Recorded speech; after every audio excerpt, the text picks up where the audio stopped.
How's it going, people? Welcome back to the channel and welcome to the top 5 cheap cars that do 0 to 60 in 5 seconds or less. Back in the day, 0 to 60 in 5 seconds was literally reserved for supercars, so it's ridiculous that today you can get that for under £10,000. As always, I'll tell you the stats, figures and information about the cars, and you can tell me in the comments if you agree or disagree with my picks. Recently I started doing the topic of the week, something I want you to comment on down below, so let me know in the comments, how fast does your car go from 0 to 60? Mine is 18 seconds, which is utterly awful, and hopefully we'll get that down over time. But 18 seconds, how quick is yours? As always, remember that whenever you're buying a second-hand car, particularly high-performance ones, maintenance, repairs, insurance and tax are important to take into account, but I'll comment on them in this video.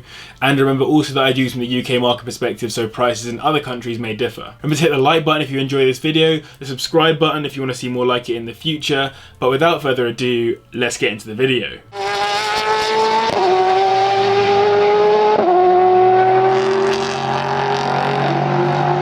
Starting us off at number 5 with quite an opinion-splitting car, but a quick car nonetheless. The third generation Subaru Impreza WRX STI hatchback, which hosts a turbocharged 2.5 litre flat-4 engine that puts out 295 brake horsepower, taking it from 0 to 60 in just 5 seconds thanks to its all-wheel drive layout. If you want to know why I say Subaru so funny, click the video link on the top right hand corner where I briefly explain the true pronunciation of the word. When the car was released in 2008, it caused a little bit of backlash, as many Impreza fans were very much used to the typical saloon Imprezas that had torn up the World Rally Championship under greats like Petter Solberg, Colin McRae, and Richard Burns. It actually didn't debut in the 2008 WRC until halfway through the season at the Acropolis Rally, where Solberg did manage to silence some of the car's critics by achieving a second place finish. Compared with the WRX and other less savage versions of the car, an immediately noticeable feature is its wider wheel arches that allow it to have slightly wider track than the standard car.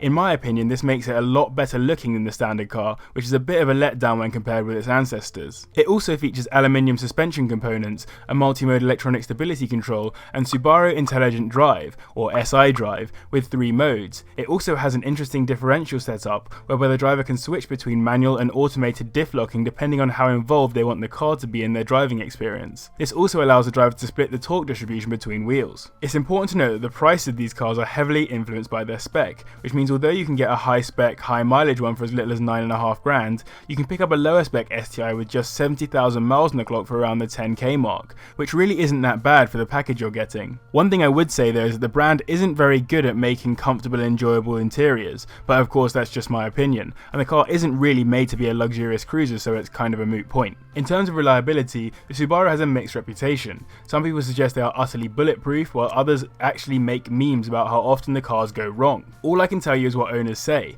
and the one key problem I could see for both high and low mileage cars is the fact that the piston ring seatings have been known to fail, causing a blown engine. However, this is made slightly better by Subaru generally honouring warranties, but it's important to note that any modifications to the engine or failure to service the car to Subaru's guidelines can void such warranties, so be aware of this when buying the car. All in all, for a car that has 26 miles per gallon, the WRX STI hatchback is a somewhat underrated car in my opinion, as long as it retains its reliability. It has striking looks compared to the standard car, rally pedigree, and a sub 5 second 0 to 60 time. Just maybe consider visiting an upholsterer to make it a nicer ride inside.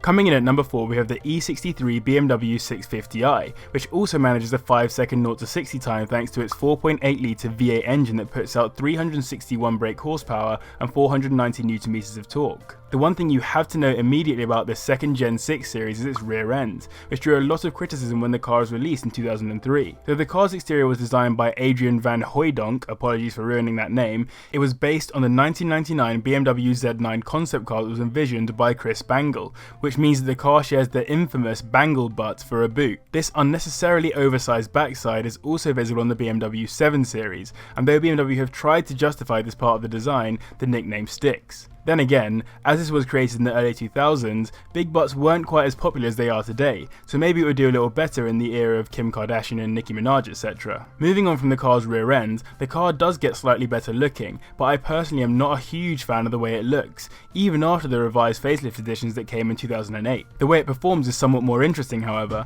as the car features active steering and active anti-roll bars to help with handling, while maintaining a luxury feel within the car with the classic amenities that you would expect of such a beast. It actually came in automatic, sequential and manual transmissions, but you'll be hard pressed to find a manual anywhere, and the sequentials are similarly quite rare, so stick with the auto for your 10 grand. You can pick up one of these big butt bimmers for as low as 4 grand for a ridiculously high mileage model, but for your 10 grand you'll get a pre-facelift model with around 60,000 miles on the clock, which is pretty decent. In terms of reliability, this is where the car may fall down a bit. There is an extensive list of potential problems with the 6 Series, which many of the owners have mentioned in forums, too many to reasonably fit into this video. One expert suggested that the cars are notorious for leaking oil, which can cause gearboxes to fail early when they've been running dry for a while. His words were, "Buyers beware," so definitely think long and hard about whether you're willing to deal with that potential strife. All in all, I know I'm flip-flopping here, but I would definitely recommend you buy a completely different BMW for your 10 grand. The E46 BMW M3 is available for this kind of money as well, and it's way better looking, and way more likely to appreciate in value over time, and it does 0 to 60 in under 5 seconds. The only reason I haven't put it in this video is because I recently did a comprehensive review of the car in a different video. Click the iCard to see that. On to the top 3 now, and in third place is the particularly popular C6 Audi S6, which has a 5.2 litre V10 that puts out 428 brake horsepower, the most of any car on this list. Combine this with all-wheel drive and you get a 0 to 60 time of just 5 seconds, which is some serious performance. Somewhat slower than the Lamborghini Gallardo that has a heavily related engine, but still. This is because the engine used in the Lambo is actually given a longer stroke and wider bore for the S6, which increases the displacement of the engine, which means it creates more torque at lower revs. In simple terms, this makes a lot of sense for the S6 as it is a larger and heavier car than the Gallardo and serves the purpose of being a sporty cruiser rather than a supercar. It comes with a 6-speed Tiptronic transmission and paddle shifters and a pretty high-tech Bosch electronic stability program to help with the overall traction and handling. The car comes in both estate and saloon variants, but the saloon is somewhat cheaper given the fact that the estate relates to the RS6 estate, which is one of the most popular cars available from Audi. Speaking of the RS6, I'm acutely aware of the fact that you can actually get your hands on the C5 RS6 Avant for this kind of money, but as with the M3 I recently reviewed it in a video and didn't want to double up. Click the iCard to see that video. If you want to get your hands on an S6, you're looking at spending a minimum of around 8 grand for a higher mileage saloon, but 10 grand will get you a saloon with around 85,000 miles on the clock, or an estate with 100,000. In terms of reliability, it has a far better reputation than its counterpart S4, which was renowned for being a nightmare with the belt issues. However, as with other Audis, particularly S-line models, repairs can be particularly expensive, so some kind of warranty would be a very nice addition to your purchase. Though the quoted fuel consumption is 22 miles per gallon, owners suggest getting far lower than this, which can certainly strain the wallet. All in all, a pretty solid Audi, if a little unimpactful, sandwiched between the far more notorious RS6 and the far more practical A6 3-litre TFSI. I would certainly have one, but considering you can get a C5 RS6 for the same money, it would only be if I got an unbelievably good deal on one. Narrowly missing out on the top spot we have the W203 Mercedes-Benz C55 AMG, which has a naturally aspirated 5.4 litre V8 that puts out 367 brake horsepower, which helps take from 0 to 60 in just 4.7 seconds. This car came in to replace the C32 AMG that I've mentioned in a previous video, and is therefore available in both saloon and estate variants. It seems to be an amalgamation of other Mercs. The engine is an evolution of the V8 found in previous E-classes, and was further developed in the C43 W202 family, and the longer front end is shared with the C55 AMG. Despite being a mishmash of other cars in these senses, the car clearly performs well and was created to take on the M3s of its time, and it has some of its own unique features like being the first C-Class AMG to have quad exhaust outlets. Outside of this, the car was also developed beyond the C32 with stiffer suspension and 14mm wider track, which made the car feel that little bit more agile in corners. They also attempted to update the interior with sportier dials in the C32 and better materials, though the difference is still quite minimal. I think a key issue with this car is that despite it being a relatively expensive car when it was released, and rare in the UK, it doesn't look particularly special. It's either a standard Mercedes saloon or a standard Mercedes estate, nothing over the top, hence the C32 appeared in my video on sleepers. It's just an average looking Merc. That doesn't mean that sleepers don't have their own charm, it just means that you probably won't look at it as lovingly as an equivalent but better looking M3 in my opinion. As they're quite rare, with only 111 on the roads in the UK in 2018, they don't often come up for sale. Those that are available range significantly in price, but 10 grand will get you a 2004 model with around 70,000 miles on the clock. When it comes to reliability, the C55 seems to hold up pretty well based on owners' forums, with very few people suggesting they've had utter nightmares and most people just saying they've had pretty decent examples. One thing that is common among all of them is the maintenance aspect. One owner suggested it costs around £700 to £800 annually to keep the car well maintained and free of potential issues. Some common problems I could find involve dodgy electrics, particularly in relation to starting the car, a power steering line issue, and of course the obligatory oil leaks. Overall though, probably because there are so few owners of the car, there isn't much buzz around the lack of reliability. Again, I think this car is amazing in terms of its performance, but a little bit understated in how it looks. Either way, it certainly deserves its place on this list given its savage 0 to 60 time.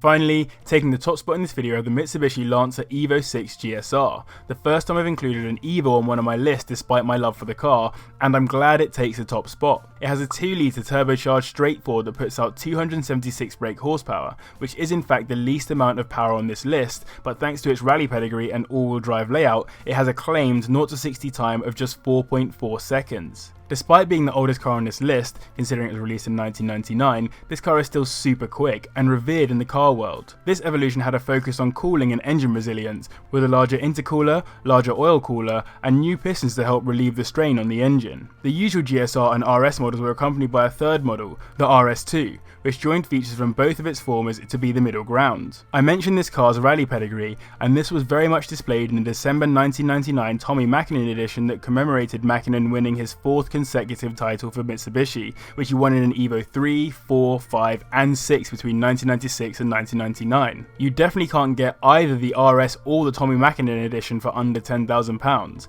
It is suggested that the RS is only 0.2 of a second quicker from 0 to 60 though, which in the case of this video doesn't really make any difference as the Evo takes the top spot regardless. If you want to get your hands on one of these for under 10 grand, you need to do so quickly as prices have risen over the last 2 years. You're going to be looking at slightly higher mileage models at around 90 to 100,000 miles. However, when it comes to reliability, the Evo 6 is a strong performer, or at least according to owners and experts. That said, the car does require hefty maintenance, with oil changes every 4,500 miles, and there is a continued debate around whether it's better to buy a Japanese import or one sold directly to your country's market. I won't get involved in that debate, mostly because I'm not well informed enough to have a valid opinion, but definitely look into it if you're in the market for one. In addition to this, remember that when these cars were much cheaper, many were subject to personalisation and modification, so be wary of this. However much I love the Evo 6, I would want to get my hands on that 30 grand plus Tommy Mäkinen RS edition, given its iconic status, particularly at rally shows in car parks. That said, I definitely wouldn't turn down a GSR given its specs and performance,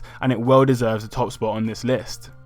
So in this video I've given you my take on the top 5 cars that you can buy for less than £10,000 that do 0 to 60 in 5 seconds or less. Let me know in the comments your thoughts, and remember to comment on the topic of the week to let me know how quick your car is from 0 to 60. Remember to follow me on Instagram if you want to see more content like this and know when my videos are coming out, as well as remember to hit the subscribe button if you want to see more weekly car content. But as always, thank you very much for watching, and I'll see you in the next one.